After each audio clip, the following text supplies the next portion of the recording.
న్యాయాధిపతులు 6వ అధ్యాయము.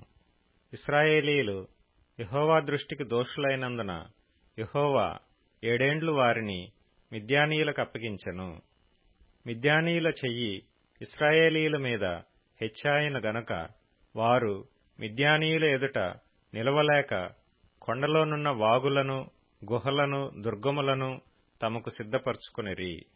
ఇశ్రాయేలీయులు విత్తనములు విత్తిన తరువాత మిద్యానీయులను, అమాలేకీయులను, తూర్పున నుండివారును తమ పశువులను, గుడారములను తీసుకొని మిడతల దండంత విస్తారముగా వారి మీదికి వచ్చి వారి ఎదుట దిగి గాజాకు పోవునంత దూరము భూమి పంటను పాడుచేసి ఒక గొర్రెను గాని, ఎద్దును గాని, గాడిదను గాని, జీవన సాధనమైన మరి దేనిని గాని ఇశ్రాయేలీయులకు ఉండనీయలేదు.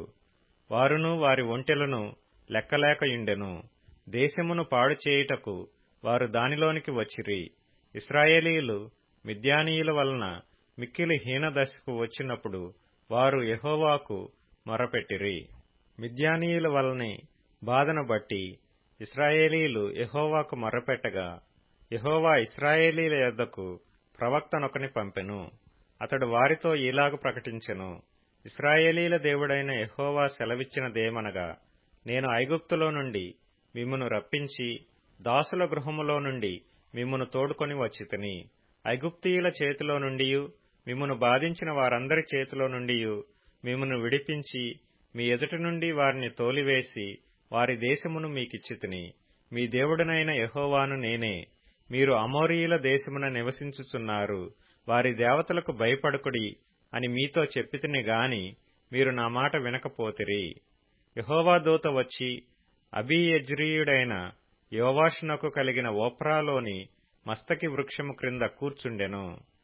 యోవాషు కుమారుడైన గిద్యోను మిద్యానీయులకు మరుగైయుండునట్లు గానుగ చాటున గోధుమలను దొళ్లగొట్టుచుండగా యెహోవా దూత అతనికి కనబడి, పరాక్రమము గల బలాఢ్యుడా, యెహోవా నీకు తోడైయున్నాడని అతనితో అనగా, గిద్యోను, చిత్తము నా ఏలినవాడా, యెహోవా మాకు తోడైయుండిన ఎడల ఇదంతయు మాకేల సంభవించెను? యెహోవా ఐగుప్తులో నుండి మమ్మను రప్పించెనని చెప్పుచు మా పితరులు మాకు వివరించిన ఆయన అద్భుత కార్యములన్నీయు ఏమాయెను? యెహోవా మమ్మను విడిచిపెట్టి మిద్యానీయుల చేతికి మమ్మను అప్పగించినని అతనితో చెప్పెను. అంతట యెహోవా అతని తట్టు తిరిగి, బలము తెచ్చుకొని వెళ్లి మిద్యానీయుల చేతిలో నుండి ఇశ్రాయేలీయులను రక్షింపుము. నిన్ను పంపినవాడను నేనే అని చెప్పగా, అతడు, చిత్తము నా ఏలినవాడా, దేని సహాయము చేత నేను ఇశ్రాయేలీయులను రక్షింపగలను? నా కుటుంబము మనష్షే గోత్రములో ఎన్నిక లేనిదే. నా పితరుల కుటుంబములో నేను కనిష్ఠుడనై ఉన్నానని ఆయనతో చెప్పెను. అందుకు యెహోవా, అయిననేమి, నేను నీకు తోడైయుందును గనుక ఒకే మనుష్యుని హతము చేసినట్లు మిద్యానీయులను నీవు హతము చేయుదువని సెలవిచ్చెను. అందుకతడు, నా ఎడల నీకు కటాక్షము కలిగిన ఎడల నాతో మాట్లాడుచున్నవాడవు నీవే అని నేను తెలుసుకొనున్నట్లు ఒక సూచన కనుపరచుము. నేను నీ యొద్దకు వచ్చి నా అర్పణమును బయటికి తెచ్చి నీ సన్నిధిని దానిని పెట్టు వరకు ఇక్కడ నుండి వెళ్ళకుమీ అని వేడుకొనగా, ఆయన, నీవు తిరిగి వచ్చు వరకు నేను ఉండెదనెను. అప్పుడు గిద్యోను లోపలికి పోయి ఒక మేకపిల్లను, తూమెడు పిండితో పొంగని భక్ష్యములను సిద్ధపరచి ఆ మాంసమును గంపలో ఉంచి అది వండిన నీళ్లను కుండలో పోసి ఆయన కొరకు ఆ మస్తకి వృక్షము క్రిందకి దానిని తీసుకొని వచ్చి దగ్గర ఉంచగా, దేవుని దూత ఆ మాంసమును పొంగని భక్ష్యములను పట్టుకొని రాతిమీద పెట్టి నీళ్లు పోయమని అతనితో చెప్పెను. అతడాలాగు చేయగా యెహోవా దూత తన చేతనున్న కర్రను చాపి దాని కొనతో ఆ మాంసమును ఆ పొంగని భక్ష్యములను ముట్టినప్పుడు అగ్ని ఆ రాతిలో నుండి వెడలి ఆ మాంసమును పొంగని భక్ష్యములను కాల్చివేసెను. అంతట యెహోవా దూత అతనికి అదృశ్యమాయెను. గిద్యోను ఆయన యెహోవా దూత అని తెలుసుకొని, అహహా, నా ఏలినవాడా యెహోవా, ఇందుకే గదా నేను ముఖాముఖిగా యెహోవా దూతను చూచితినెను. అప్పుడు యెహోవా, నీకు సమాధానము, భయపడకుము, నీవు చావవని అతనితో సెలవిచ్చెను. అక్కడ గిద్యోను యెహోవా నామమున బలిపీఠము కట్టి దానికి యెహోవా సమాధానకర్త యను పేరు పెట్టెను. నేటి వరకు అది అబీయెజ్రీయుల ఓఫ్రాలో ఉన్నది. మరియు ఆ రాత్రియందే యెహోవా నీ తండ్రి కోడెను అనగా 7 ఏండ్ల రెండవ ఎద్దును తీసుకొని వచ్చి నీ తండ్రి కట్టిన బయలు యొక్క బలిపీఠమును పడగొట్టి దానికి పైగానున్న దేవతాస్తంభమును నరికివేసి తగిన ఏర్పాటుతో ఈ బండకొనను నీ దేవుడైన యెహోవాకు బలిపీఠము కట్టి ఆ రెండవ కోడెను తీసుకొని వచ్చి నీవు నరికిన ప్రతిమ యొక్క కర్రతో దహనబలి నర్పించుమని అతనితో చెప్పెను.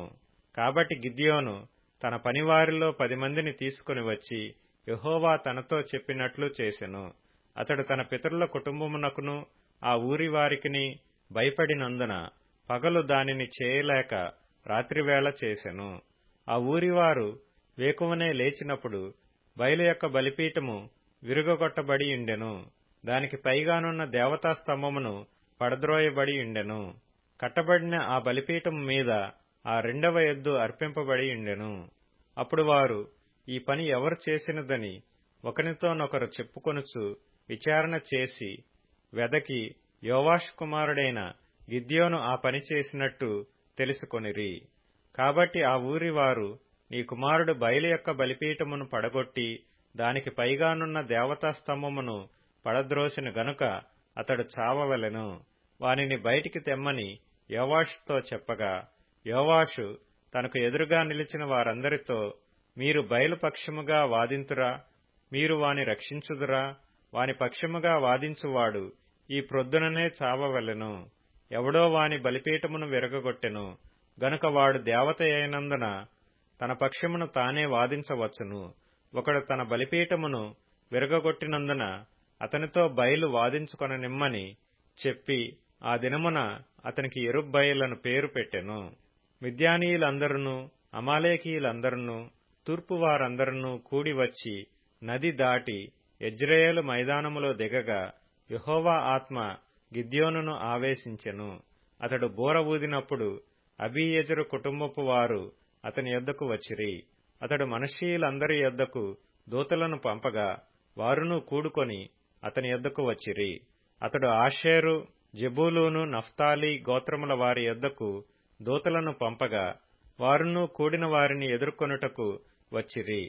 అప్పుడు గిద్యోను, నీవు సెలవిచ్చినట్లు నా చేత ఇశ్రాయేలీలను రక్షింపనుద్దేశించిన ఎడల నేను కళ్లమున గొర్రెబొచ్చు ఉంచిన తరువాత నేల అంతయు ఆరియుండగా ఆ గొర్రెబొచ్చు మీద మాత్రమే మంచు నెడల నీవు సెలవిచ్చినట్లు ఇశ్రాయేలీలను నా మూలముగా రక్షించదవని నేను నిశ్చయించుకుందునని దేవునితో అనెను. అలాగున జరిగెను. అంతట ప్రొద్దుట లేచి ఆ బొచ్చును పిడిచి నీళ్లతో పాత్ర నిండు వరకు ఆ బొచ్చు నుండి మంచును పిండెను. అప్పుడు గిద్యోను, నీ కోపము నా మీద మండనీయకము, ఇంకొక మారే ఆ బొచ్చు చేత శోధింప సెలవిమ్ము. నేల అంతటి మీద మంచు పడియుండగా ఆ బొచ్చు మాత్రమే పొడిగా ఉండనిమ్మని దేవునితో అనగా ఆ రాత్రి దేవుడు అలాగున చేసెను. నేల అంతటి మీద మంచు పడినను ఆ బొచ్చు మాత్రమే పొడిగా నుండెను.